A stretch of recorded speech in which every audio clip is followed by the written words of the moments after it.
everyone, Bridget here, and I'm going to teach you how to make a wreath pretty much just like this out of simple Dollar Tree items. So we have two things of mesh ribbon here. I got green and red, some tinsel stems, some decorative mesh. So I'm going to use for a large form that I got at the Dollar Tree as well. I'm going to use 2 packs of green and 2 packs of red of the mesh, okay? And then I got a nice Dollar Tree sign here to put in the middle.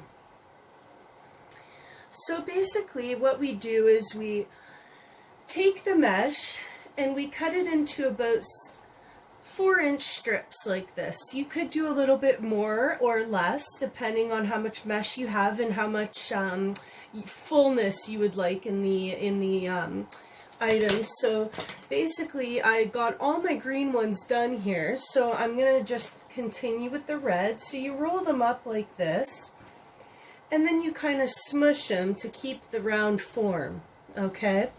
So you put it aside and you keep going. So I kind of got it measured out in my mind here already, so I don't need to put a ruler to it or anything. So, but you can, if you'd like, measure them precisely.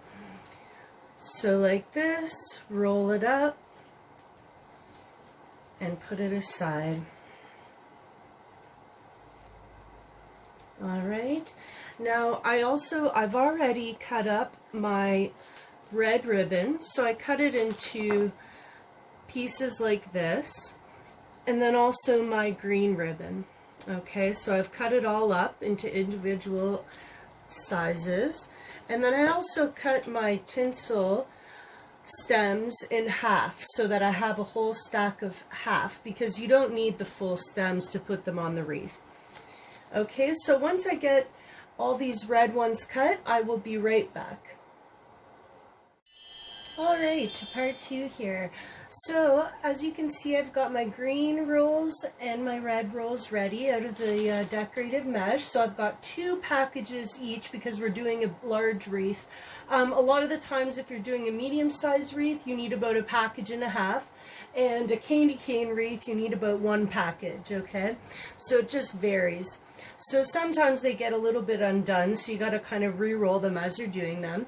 So here we've got the green and the red all rolled and ready to go. So what we do is we just kind of put them right on top of another, okay, like this. And then I'm going to go ahead and start with the green batch. So basically you just take one and I'm going to put it right in the middle like this, okay? And I'm going to take my half tinsel stem that I've cut already, and I'm going to put it right on top, get it to the back here, and just twist tie it, okay? Just a couple times is fine. And that way you've got your first, basically your first item done. So what we do is we take this and we put it against the little metal rod in the middle, and we wire it at the back. Wire it closed. So now we've got our first one done. So basically you keep going all the way around the wreath. You want to put at least about 6 here on each slot.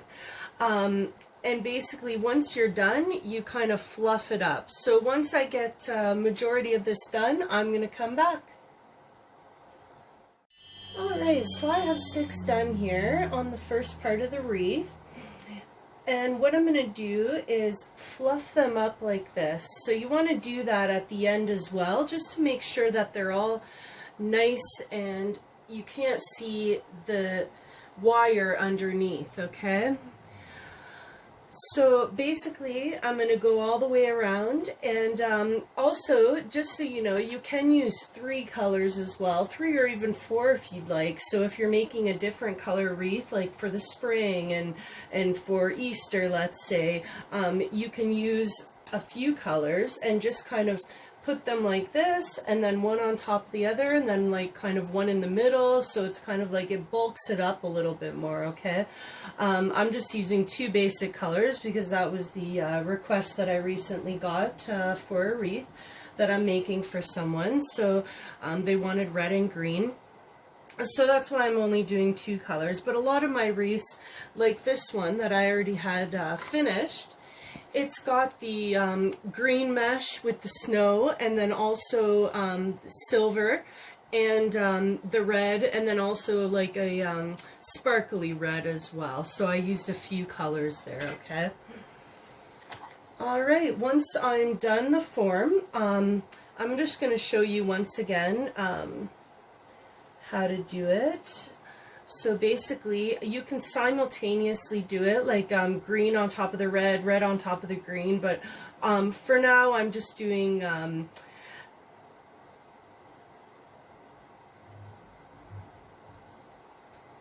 green on top, sorry, and then I've been doing simultaneously like red, green with the mesh ribbon, okay?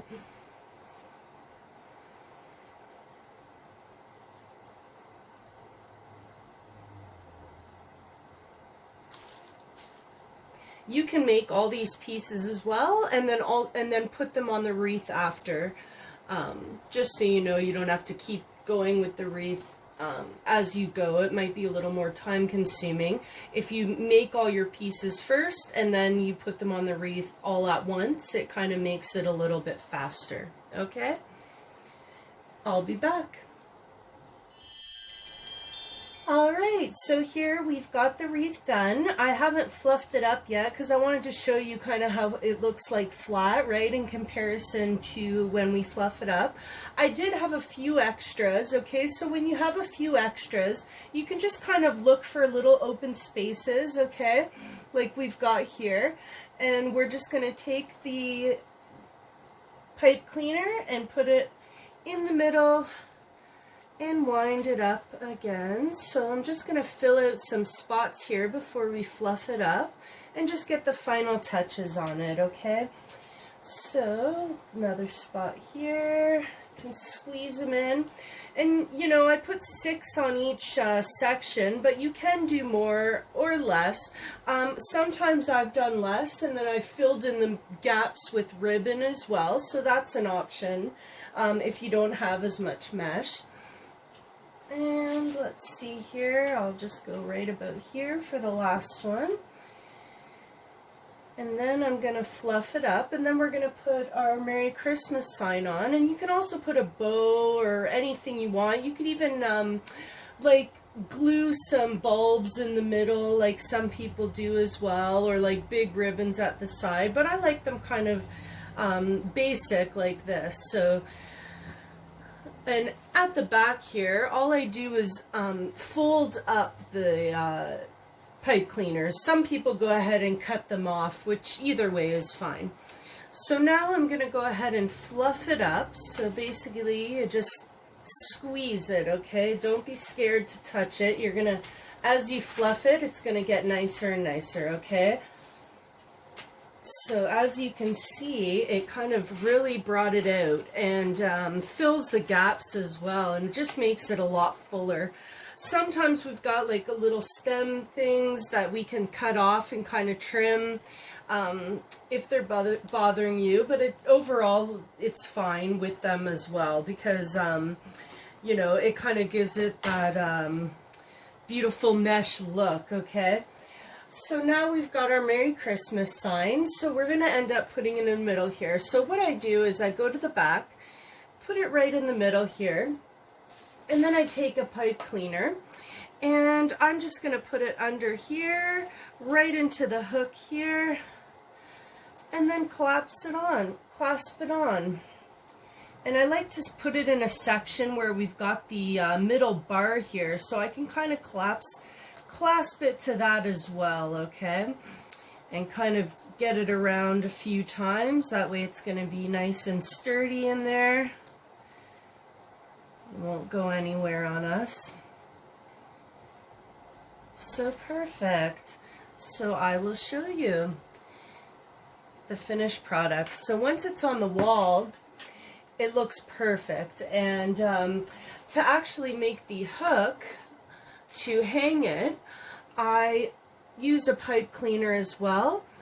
I fold it over and just clasp the end, okay? And once we do that, we can put the ring here, okay? And then we're gonna fold it into that middle last wire clasp again, because that way it will secure it so it won't be flying around each way, okay? So here we go. We've got our finished product. Enjoy!